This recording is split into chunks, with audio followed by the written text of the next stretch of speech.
Well, good afternoon and welcome, Elon. Oh, I was going to take off my tie. Is that all right if I do that? I came in with a tie, but then I was told there was a bit of tie, so. Then we'll both be more comfortable. That's good. Well, thanks for having me. Appreciate your being here today. When I'm with you, it's difficult to know where to start. Let's start just what drives you? What is it that when you wake up in the morning, do you see a problem and you want to solve it? I think the thing that drives me is that I want to be able to think about the future and feel good about that. We're doing what we can to have the future be as good as possible.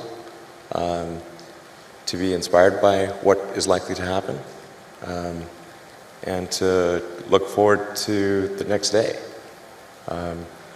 So that's what really drives me is trying to figure out how to make sure that things are great and going to be so, and that's the underlying principle behind Tesla and Spacex.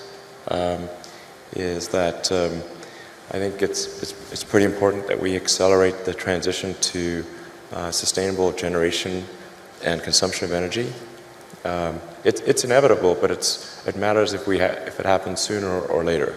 And then SpaceX is about helping make life multiplanetary and doing what we can to continue the dream of Apollo and ultimately make a contribution to life becoming multiplanetary. Well, let's talk a little more about that. I think everyone's very interested in that when you say making life multiplanetary. Yeah, that's exciting. It is exciting. So what's your vision there? I think, particularly for Americans, think about America is a nation of explorers.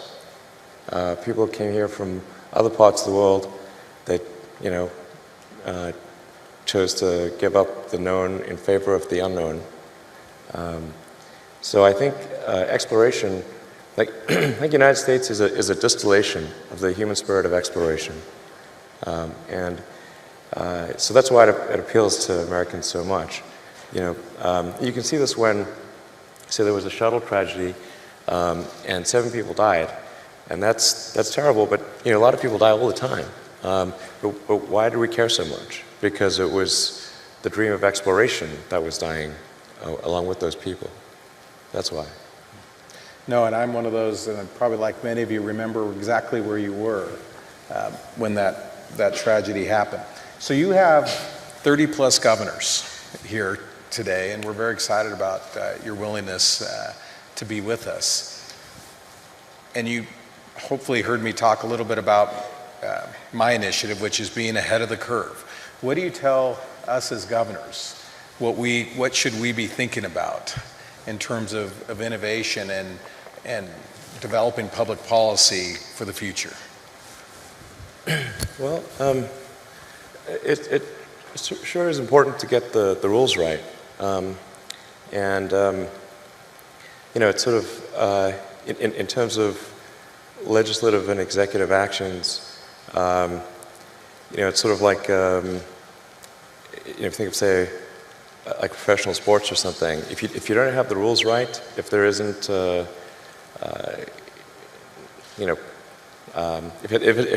the game isn't set up properly, it's not going to be a good game. So it's real important to get the rules right. Now, I think it's worth noting that I think still in the United States the rules are still better than anywhere else.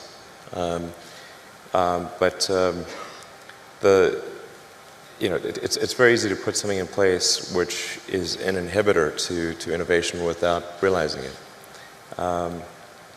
So in terms of the regulatory environment,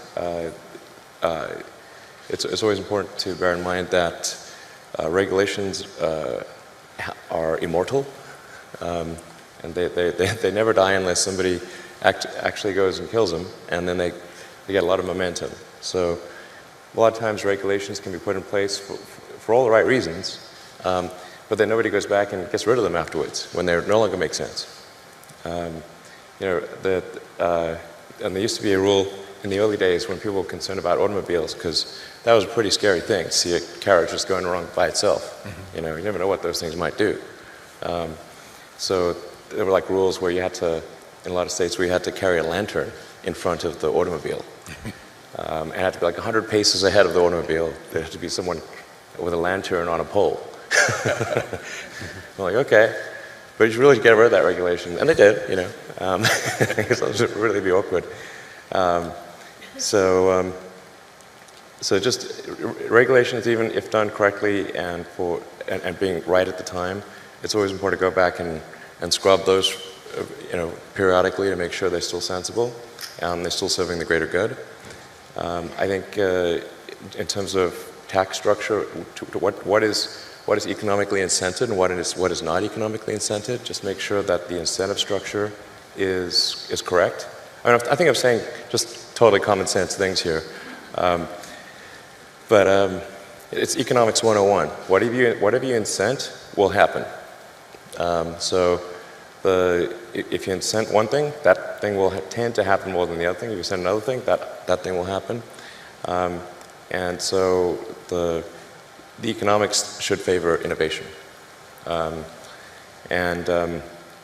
this is particularly important to protect small to medium-sized companies, because it's sort of like trying to grow a tree in a forest. Like, it's real hard for a new company to grow.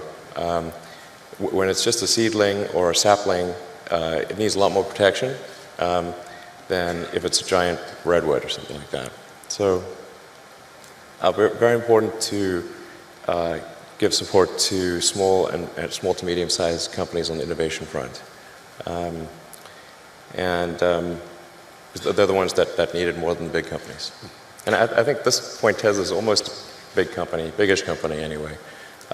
So I'd favor, supporting smaller companies than Tesla, relatively speaking. What would your response be? Because there are critics out there with regard to incentives, and that, Sure. and Tesla has been, and I can speak from experience, the beneficiary of incentives, economic incentives, with regard to the Gigafactory. Sure.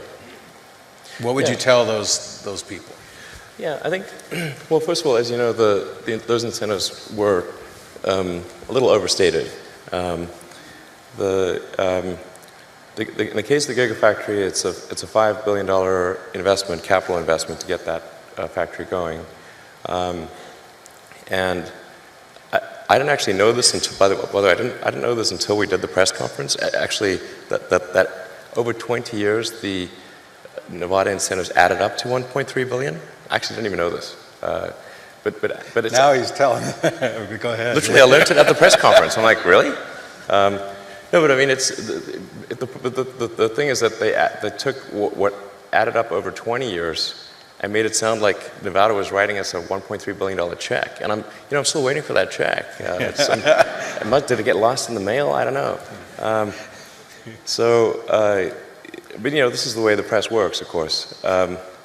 So if you divide 1.3 billion by 20, okay, then it's like, okay, Tesla's on average receives sort of a tax.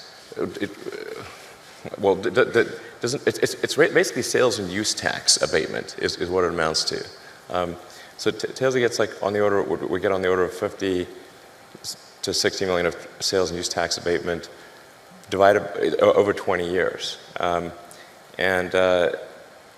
this is for something which has a $5 billion capital cost just to get going, and then it would have to generate about $100 billion over that period of time to achieve a $1.3 billion tax benefit.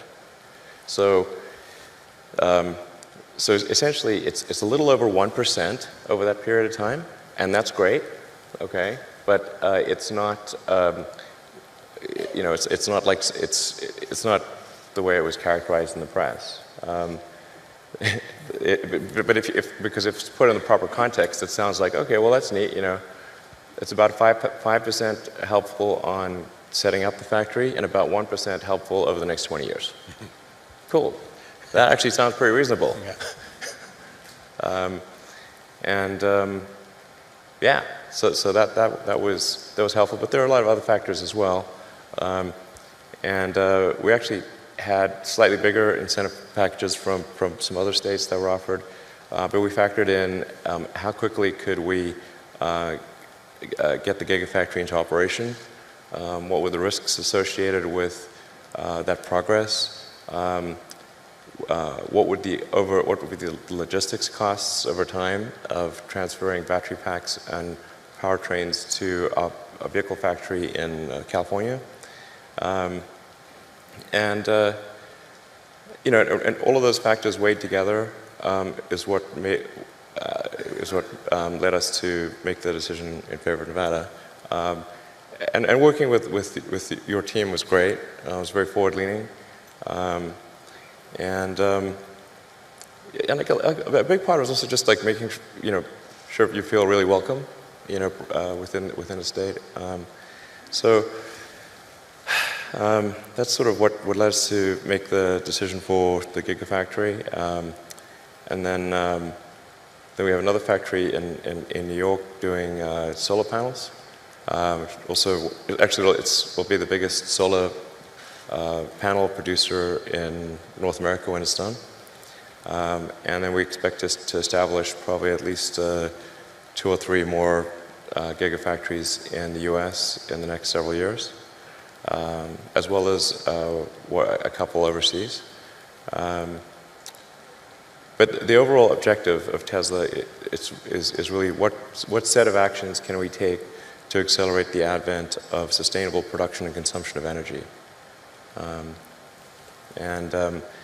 think the sort of the way I would assess the historic good of Tesla is in terms of how many years of acceleration was it, and if we can accelerate sustainable energy by 10 years, I would consider that to be a great success. Even if it was only 5 years, that would still be pretty good. That's the overarching optimization. So you've talked about interplanetary travel and sustainable energy and the vehicles a little bit.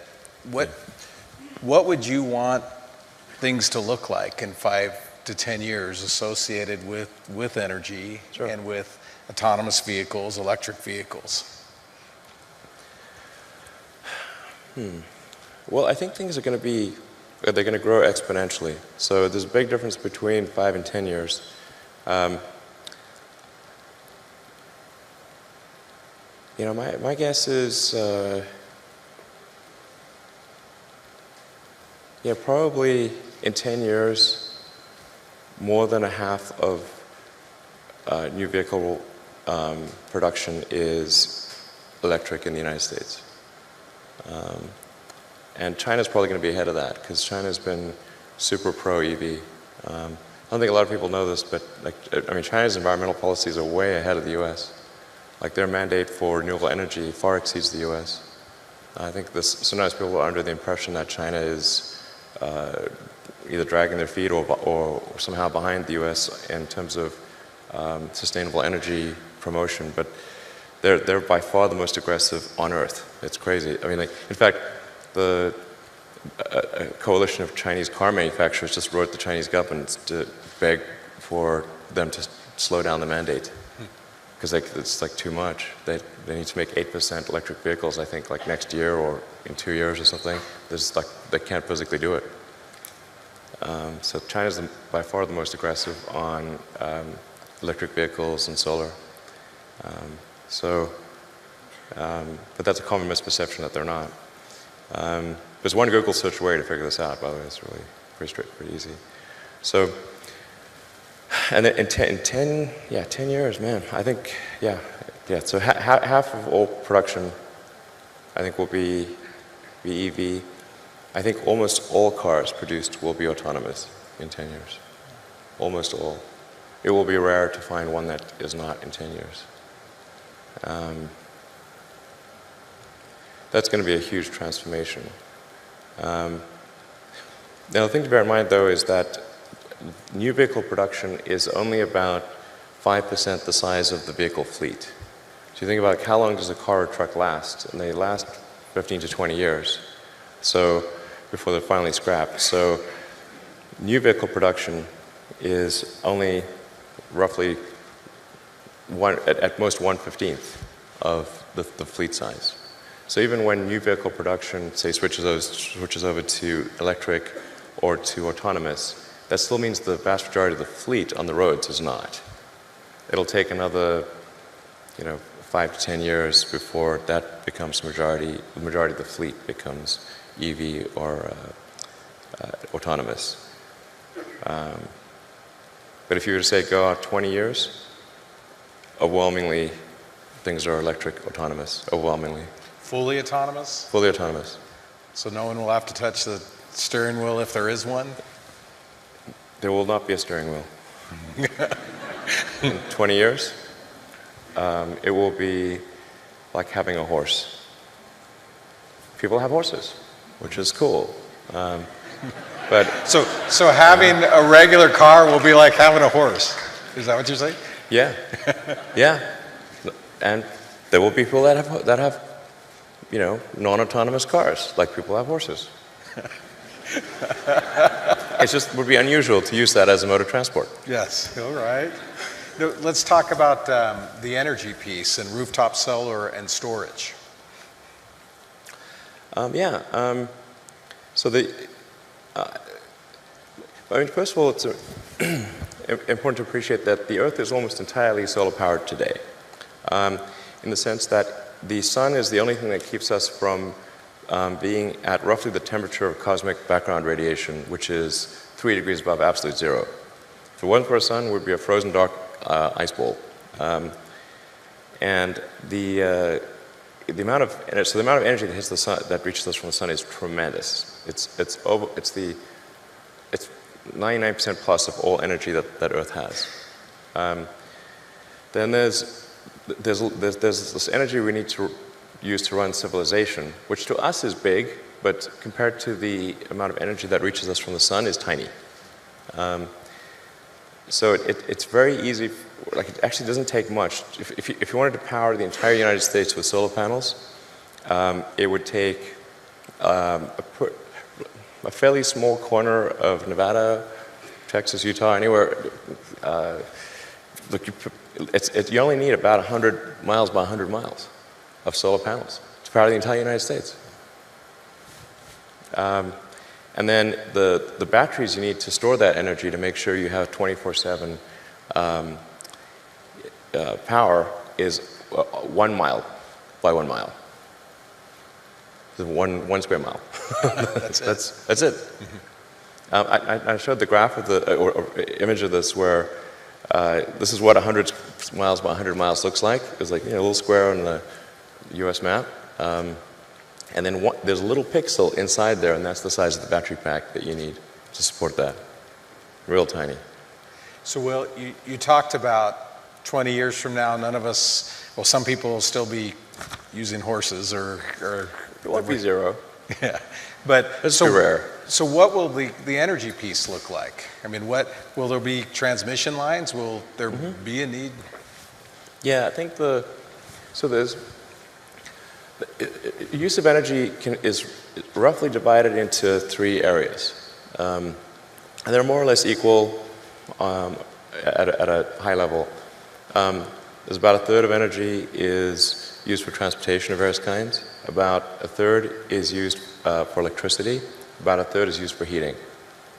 So if you want to have, and then of the electricity production, call it something on the order of 10%, depending upon how you count it, is renewable. Maybe 15% today. So that means that there's a massive amount of solar that would need to be produced and connected in order to be fully sustainable. Because fully sustainable means you're tackling transport, non-renewable electricity generation, and heating.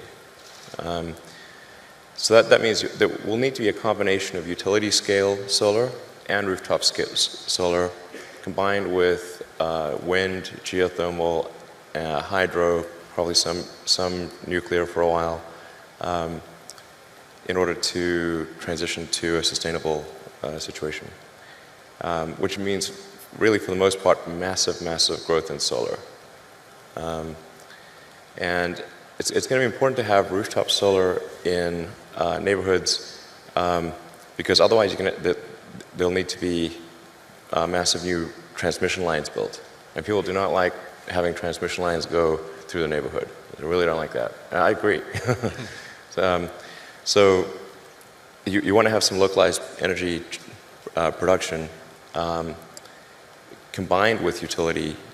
So you want rooftop solar, utility solar, and that's really going to be the solution from a physics standpoint. That I can't see any other way to really do it. People talk a lot about fusion and all that, but the sun is a giant fusion reactor in the sky, and it's really reliable. It comes up every day. So if it doesn't, we've got bigger problems. Somebody asked me to ask you this. We talked about workforce today, but they asked me, are robots going to take our jobs, everybody's jobs in the future? Or how much do you see artificial intelligence coming into the workplace? Well, first of all, I think on the artificial intelligence front, you know, I have exposure to the very most cutting edge AI. And I think people should be really concerned about it. I keep sounding the alarm bell, but you know, until people see like robots going down the street killing people, like they don't know how to react, you know, because it seems so ethereal. I think we should be really concerned about AI, and I think we should. AI is a rare case where I think we need to be proactive in regulation instead of reactive. Because I think by the time we are reactive in AI regulation, it's too late. Normally the way regulations are set up is that a whole bunch of bad things happen, there's a public outcry, and then after many years, a regulatory agency is set up to regulate that industry. And there's a bunch of opposition from companies who don't like being told what to do by regulators. Anyway, it takes forever. That in the past has been bad, but not something which represented a fundamental risk to the existence of civilization. AI is a fundamental risk to the existence of human civilization. In a way that car accidents, airplane crashes, faulty drugs,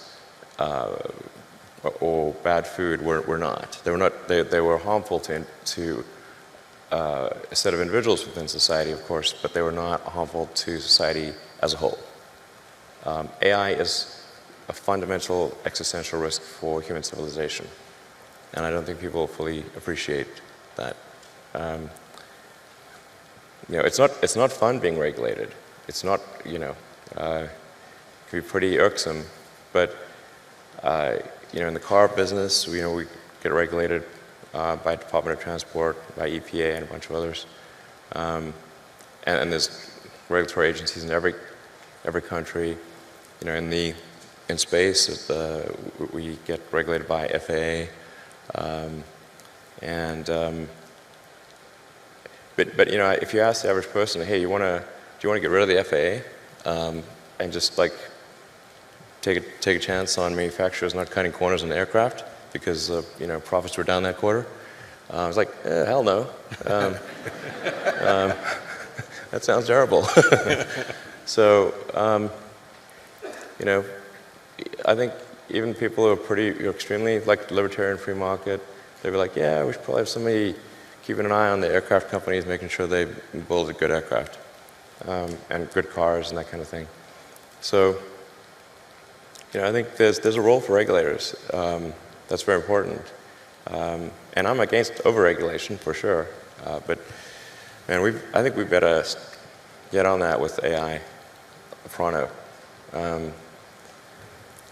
And so there'll certainly be a lot of job disruption. Because what's going to happen is robots will be able to do everything better than us. I'm including, I mean, all of us, you know. Yeah, I'm not sure exactly what to do about this. It's like this is really like the scariest problem to me, I tell you. Yeah, so I really think we need government regulation here, just to, because this is, you know, ensuring the public good is served. Because you've got companies that are racing, they kind of have to race to build AI, or they're going to be made uncompetitive. You know, like essentially, if your competitor is racing to build AI and you don't, they will crush you. So then you're like, we don't want to be crushed. So, you know, I guess we need to build it too. That's where you need the regulators to come in and say, hey guys, you all need to really, you know, just pause and make sure this is safe. And like when it's cool and and the regulators are convinced that it's safe to proceed, then you can go. But otherwise, slow down. But you kind of need the regulators to do that for all the teams in the game. You know, otherwise the shareholders will be saying like, hey, why aren't you developing AI faster? Because your competitor is. I'm like, okay, we better do that. Anyway, so it's like, I mean, there's like something like 12% of jobs are transport. Transport will be one of the first things to go fully autonomous.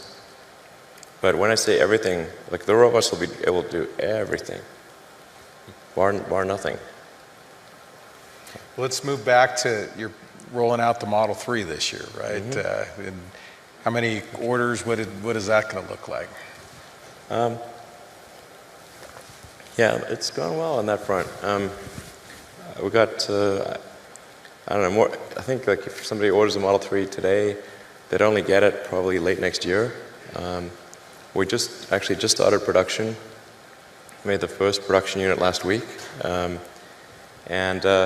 The thing that is not well appreciated about something about cars and any kind of new technology is how hard it is to do the manufacturing. It is vastly harder to do the manufacturing by a factor of 100, like 100, than to make that car, to make one of something. Like, with maybe 50 or 60 people, we could make a prototype of practically anything in 6 months. Now to manufacture that thing, we need 5,000 people to spend, 3 years, and that's considered really fast. So manufacturing does this kind of S-curve where it's excruciatingly slow at first, and then it grows exponentially, but people tend to extrapolate on a straight line. So if it's real slow at first, they say, oh, this is real slow, look at that. They're only going to make 5 cars a week forever. Like, nope. It'll be 10 cars a week, then 20 cars a week, then 40 cars a week, then 5,000 cars a week eventually. It just grows crazy fast. So we're hoping to get to something like 5,000 cars a week by the end of the year. Well, I wanted to give an opportunity for some of the governors to ask questions and perhaps some audience questions. I was told that you'd be willing to do absolutely. that. Great. So, governors, any questions for Elon? Governor Scott. Well, thank you very much. We in Vermont have partnered with Tesla in terms of a power pack in our homes, and it's for $15 a day. You can rent this for 15 years, and it'll carry power as a backup generation device for 12 hours, and it's been really, really interesting from my perspective. But I'm curious about vehicles and where we're going in the future, or how far in the future do the cars themselves become the charging device, like the roof and deck lids and hood, or do the batteries get so efficient that you don't need that, and then you just power up for a week or something like that? Where are we going in the future with battery storage? Yeah, I think the future is there's 3 legs to the stool. There's electric cars, there's a stationary battery pack, and solar power. With those three things, you can have a completely sustainable energy future. That's all that's needed. On the solar front, like I said, it's going to be a combination of rooftop solar and utility scale solar. You'll need both because of the enormous demand for electricity. And then one of the things that's been missing, I think, up till now is having rooftop solar that looks good and isn't that's where we got the solar glass roof that we're developing. And we're doing it in different styles so that it matches the aesthetics of a particular house or so regional style. I think that's actually pretty important. But conventional flat panel solars for flat roofs and for commercial will be the way to go. But yeah, and putting solar panels on the car itself, not that helpful because the actual surface area of the car is not very much, and cars are very often indoors, and so it's the least efficient place to put solar is on the car. Just wondering about maybe a wrap of some sort. Does that make any sense in the future? Like a wrap of solar around either a building made of a solar panel or a wrap of a vehicle actually being the solar panel, but being the components of the vehicle itself? I don't think so. I'll scrap that idea. No, it's just way better to put it on the roof, for sure. And I've really thought about this. I mean, really, and I pushed my team about, like, isn't there some way we could do it on the car? I mean, technically, if you had like some sort of transformer-like thing which will pop out of the trunk like a hard-top convertible and just like ratchet solar panels over the whole surface area of the car, extending like for the entire, say, square footage of a parking space, provided you're in the sun, that would be enough to generate about 20 to 30 miles a day of electricity, but that is for sure the expensive, difficult way to do it. Governor Burgum. Still thought about maybe we should, but. Elon, thanks for being here. With your background in payment systems, you understand the important role of security in transactions. Yeah. Now that you've got... I think security is a huge concern, like cybersecurity. Yes, and in the vehicles you're building now are incredibly complex software systems. I mean, the car is really a rolling piece of software. It is. It's like a laptop on wheels. Yes. So share with us a little bit about your thoughts on cybersecurity and how we protect. You talk about protecting society when you've got a rolling fleet of. I think one of the biggest risks for autonomous vehicles is somebody achieving a fleet-wide hack. In principle, if somebody was able to hack, say, all of the autonomous Teslas, they could say, I mean, just as a prank, they could say, like, send them all to Rhode Island from across the United States. And they'll be like, well, okay, that would be the end of Tesla. And there'll be a lot of angry people in Rhode Island, that's for sure. So we got to make super sure that a fleet-wide hack is basically impossible, and that if people are in the car, that they have override authority on whatever the car is doing. So if the car is doing something wacky, you can press a button that no amount of software can override. That will ensure that you gain control of the vehicle and cut the link to the servers. So that's pretty fundamental. Within the car, we actually have, even if somebody gains access to the car, there are multiple subsystems within the car that also have specialized encryption. So the powertrain, for example, has specialized encryption. So even if somebody would gain access to the car, they cannot gain access to the powertrain or to the braking system. But it is my top concern from a security standpoint at Tesla is making sure that fleet-wide hack or any vehicle-specific hack can't occur. They have the same problem with cell phones. It's kind of crazy today that we live quite comfortably in a world that George Orwell would have thought was super crazy. Like we all carry a phone with a microphone that can be turned on really at any time without our knowledge, with a GPS that knows our position, and a camera, and well, kind of all of our personal information. We do this willingly, and it's kind of wild to think that that's the case. So the phone, like Apple and Google, kind of have the same challenge of making sure there cannot be a fleet-wide hack or a system-wide hack of phones, or a specific hack. So that's our top concern. Yeah, it's going to become a bigger and bigger concern. I think Tesla's, I don't want to tempt fate here, but Tesla's pretty good at software compared to the other car companies. So I think it's going to be a bit like an even bigger challenge for the other car companies to ensure security.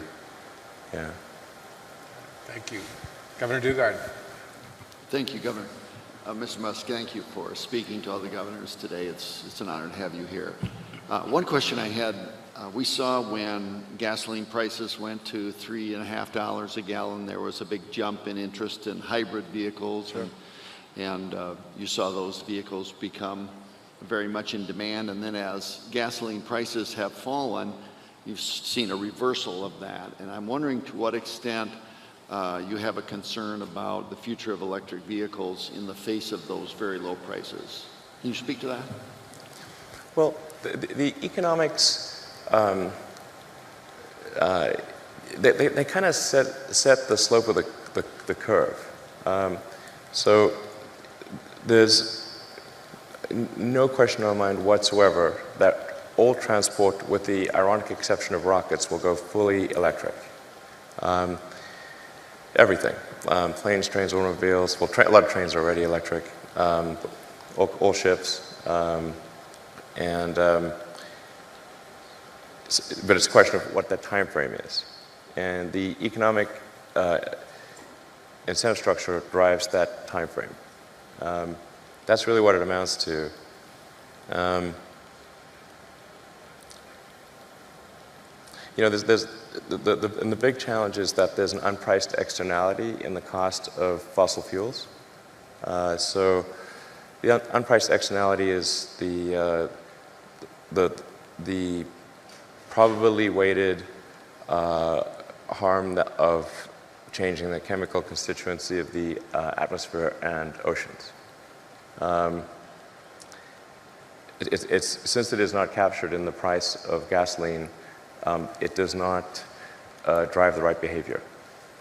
It would be like if tossing out garbage was just free, and there was no penalty. You just do as much as you want. Then, like, streets would be full of garbage.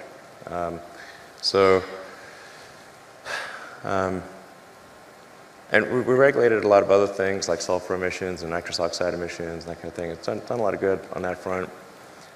With CO2, it's tough because there's so many vested interests on the sort of fossil fuel side. And sometimes I feel like those guys feel like kind of hard done by because it wasn't obvious, like when they were creating their oil and gas companies, that it would be bad for the environment. And they worked really hard to create those companies. And then they feel like, well, now they're being kind of attacked on moral grounds. When they didn't originally start those oil companies or build them up on bad moral grounds. And it is true that we cannot instantaneously change to a sustainable situation. But then those guys will also fight pretty hard to slow down the change. And that's really where I think is morally wrong. Go to Governor Bevin and then Governor Hutchinson. Then we'll take a couple, and then Governor Hickenlooper, and then we'll take some audience questions. Governor Bevin. Elon, thank you for being here. Short version of the question, and then slightly longer. The short version is, do you ever feel pressure by others' expectations of you and your endeavors in light of the progress you've made thus far, is the short version. And more specifically, when you look just at Tesla alone, and you look at a company with a $54 billion valuation, Right. and seemingly by typical market metrics, no justifiable reason for that. What are you saying? I'm just saying, I'm Sir, curious. sir. I'm just, in all seriousness, do you feel a concern ever that your intellect and your intellectual curiosity and your ingenuity cannot be matched by those that are trying to commercialize it? Does that ever affect how you think or decisions that you make? Well, it is actually, I find it quite tough when there are very high expectations. I try to actually tamp down those expectations as to be possible. In fact, I've gone on record several times as saying that the stock price is higher than we have any right to deserve. And that's for sure true based on where we are today and have been in the past. So the stock price obviously reflects a lot of optimism about where Tesla will be in the future. And now the thing that makes that quite a difficult emotional hardship for me is that those expectations sometimes get out of control. And I hate disappointing people, and so I'm trying real hard to meet those expectations, but that's a pretty tall order, and a lot of times it's really not fun, I have to say. A whole lot less fun than it may seem. So, yeah. I mean, I don't ever sell any stock unless I have to for taxes. So, I've said publicly, I'm not going to take money off the table. I'll be last. I'm going down with the ship. So I'll be the last to do it. Yeah, I mean, I really wouldn't recommend anyone start a car company. I really wouldn't recommend it. It's not a recipe for happiness and freedom. Thanks, Governor Bevin. Governor Hutchinson. Mr. Musk, Asa Hutchinson from Arkansas, thank you for your frank observations about exploration. I look at the spirit of invention and the spirit of exploration, which is really the hallmark of America. What is your comment on NASA, its mission? I was in Congress, I supported NASA, but I always feel like it's floundering, does not have the support of the American people that's needed. What's your comment on NASA, its mission, and what advice would you give us? Sure. Well, first of all, I should say I'm a big fan of NASA. In fact, at one point, my password was "I love NASA." Literally, that was my password. I think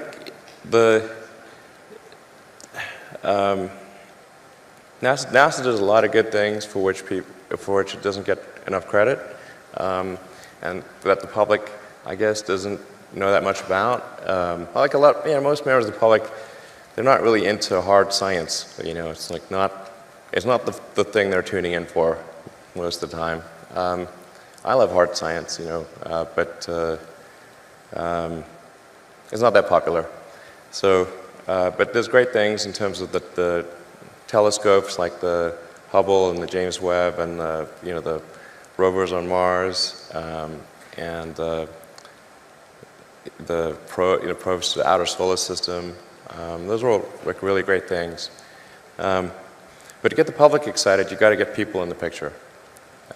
It's just 100 times different if there are people in the picture.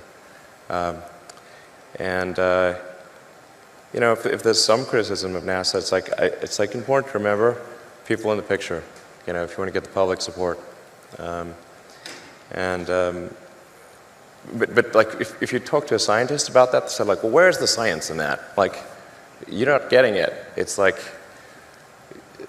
that's not why people are giving you money. It's a little bit of the reason, but the serious scientists are people just make things more expensive. Why do we have people? Okay, well, why do we have people at all? Or anywhere? Sometimes the scientists are the ones who just don't understand.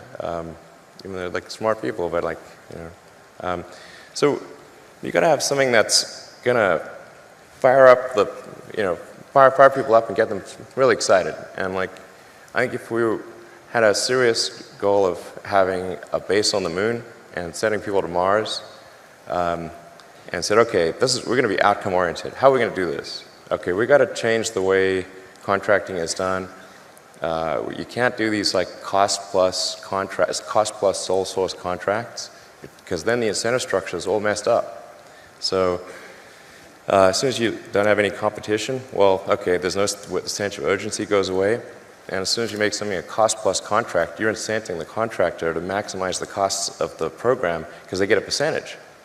So they never want that gravy train to end, and they want to make it, they become cost maximizers. And then you have good people engaged in cost maximization because you just gave them an incentive to do that and told them they'll get punished if they don't. Essentially, that's what happens. So it's critically important that we change the contracting structure to be a competitive commercial bid. Make sure that there are always at least two entities that are competing to serve NASA, and that the contracts are milestone-based with concrete milestones. PowerPoint presentations do not count. Like everything works in PowerPoint. Okay, you can say, I have a teleportation device. Look, here's my PowerPoint presentation. So milestone-based, competitive commercial contracts with competitors, and then you've got to be prepared to fire one of those competitors if they're not cutting it, and recompete the remainder of that contract.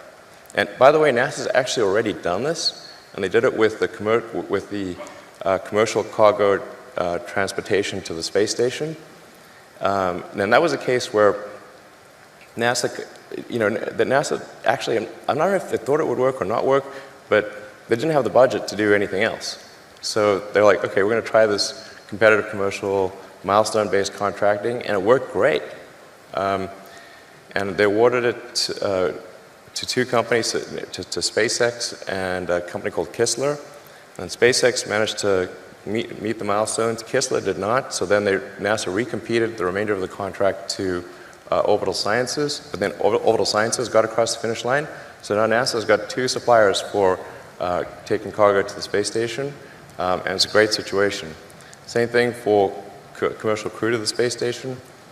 NASA competed that. In the commercial crew case, it's SpaceX and Boeing. And I think that's also a good situation. So now, like I can tell you, like the SpaceX team is like, we're going to do this before Boeing. That's for sure. And then like I read out the Boeing team, they're like, we're going to do this before SpaceX. That's good. It's a good forcing function to get things done. I can't tell you how important that contracting structure is. That is night and day. There's way too much in government which is where it's a sole source cost plus contract. That just, again, economics 101, whatever you incent, that will happen. And people shouldn't be surprised. It's like, oh, you just, said, okay, if that company manages to find some excuse to double the cost of the contract, they're going to get double the profit because they're getting a percentage. So they can do exactly that. And also, they're not going to say no to requirements. So the government will come up with some set of requirements. 90% of them could make a lot of sense, and 10% of them are cockamamie that double the price of the project. For those 10% of cockamamie requirements in a cost-plus contract, the contractor will always say yes.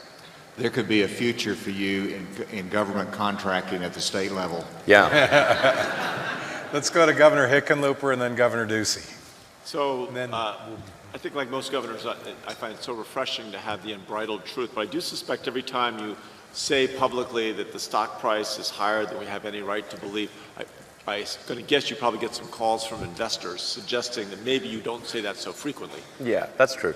I wanted to go back and just briefly, because I think I wrote this down, that you said that artificial intelligence is the fundamental existential risk facing civilization. Did I get that close enough? In my opinion, it is the biggest risk that we face as a civilization is artificial intelligence. And so, to a group of leaders, what would you advise that how should we be addressing something that's such a large landscape and yet obviously so important? I think that one of the roles of government is to ensure the public good, and to that dangers to the public are addressed. So that hence the regulatory thing. I think the first order of business would be to try to learn as much as possible. To understand the nature of the issues, to look closely at the progress that is being made, and the remarkable achievements of artificial intelligence. Last year, Go, which is quite a difficult game to beat, that people thought would never be beaten with by a computer, that a computer would either never beat the best human player or that it was 20 years away. And last year, AlphaGo, which was done by DeepMind, which is a kind of a Google subsidiary, absolutely crushed the world's best player. And now it can play the top 50 simultaneously and crush them all.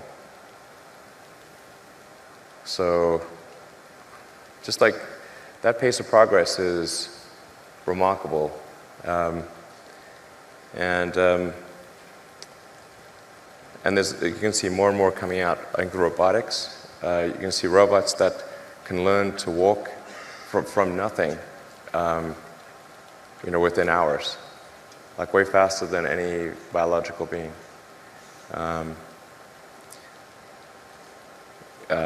But the thing that's most dangerous is, and it's the hardest to kind of wrap, kind of get your arms around because it's not a physical thing, is kind of a deep intelligence in the network.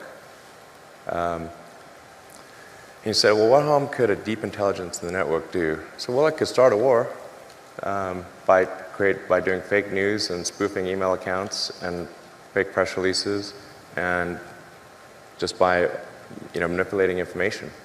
The pen is mightier than the sword. As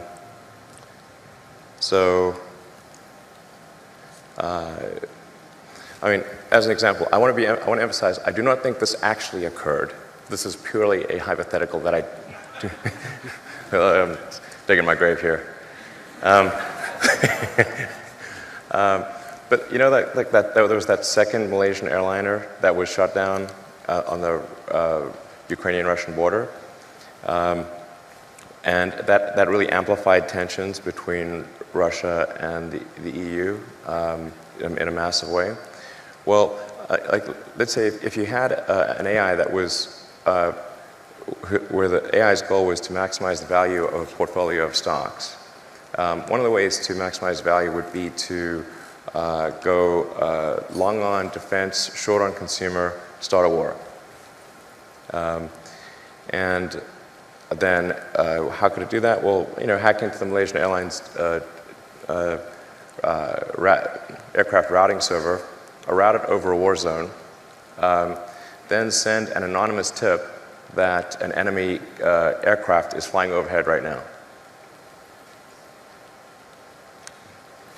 Let's go to Governor Ducey, and then we'll have, after Governor Ducey, we'll finish our gubernatorial questions, and then 2 questions, and quick questions, or 1 audience question, and then we'll be done. We're running short on time. Governor Ducey. Thanks, Elon. I really enjoyed your comments today. And as someone who has spent a lot of time in his administration trying to reduce and eliminate regulations, I was surprised by your suggestion to bring regulations before we know exactly what we're dealing with AI. And I've heard the example used, if I were to come up with a colorless, odorless, tasteless gas that was explosive, people would say, well, you have to ban that, and then we'd have no natural gas. So you've given some of these examples of how AI can be an existential threat, but I still don't understand as policymakers what type of regulations beyond slow down, which typically policymakers don't get in front of entrepreneurs or innovators. Well, I think the first order of business would be to gain insight. Right now, the government does not even have insight. And I think the right order of business would be to stand up a regulatory agency, initial goal, gain insight into the status of AI activity, make sure the situation is understood. Once it is, then put regulations in place to ensure public safety. That's it. And for sure, the companies doing AI will, most of them, not mine, will squawk and say, hey, this is really going to stifle innovation, blah, blah, blah. It's going to move to China. It won't. And it won't, because has Boeing moved to China? Nope. They're building aircraft here. Same on cars. And so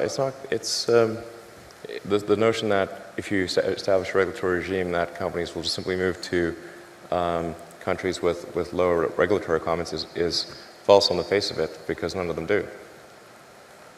Unless it's really overbearing, but that's not what I'm talking about here. I'm just talking about, making sure that there is awareness at the government level. I think once there is awareness, people will be extremely afraid, as they should be. All right, one audience question. We'll take the first hand that came up. Right here. Thanks, Elon. Ina Fried with Axios. Early on in this administration, you had argued pretty vociferously that it was best to engage and better to be in the room than not be in the room. Then when the president decided to pull out of Paris, you said that was kind of the last straw and you were going to drop off. Mm-hmm. What drove you to that? And if you were still speaking to him today, what would you say to the president?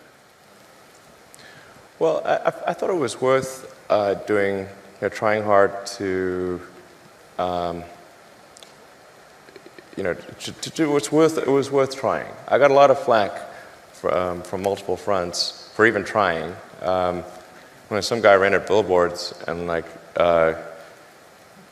attacking me and full-page ads in the New York Times and whatnot, just for being on the panel, and in every meeting I was just trying to make the arguments in favor of sustainability, and sometimes other issues, like we need to make sure that our immigration laws are not unkind or unreasonable, did my best. And I think in a few cases I did actually make some progress, which gave me some encouragement to continue.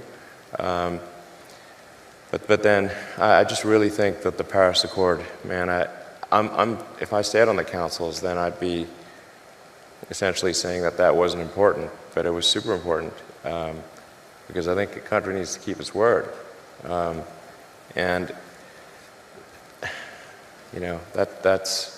It's not even a binding agreement. So we could always slow it down. The argument that there would be job losses, well, we could see if there are job losses before we exit the agreement. And maybe there won't be job losses, maybe there'll be job gains. But yeah, there's just no way I could stay on after that. So, did my best. All right, well, everybody, if you would please join me in thanking Elon for being here today. All right. Thank you. Thank you.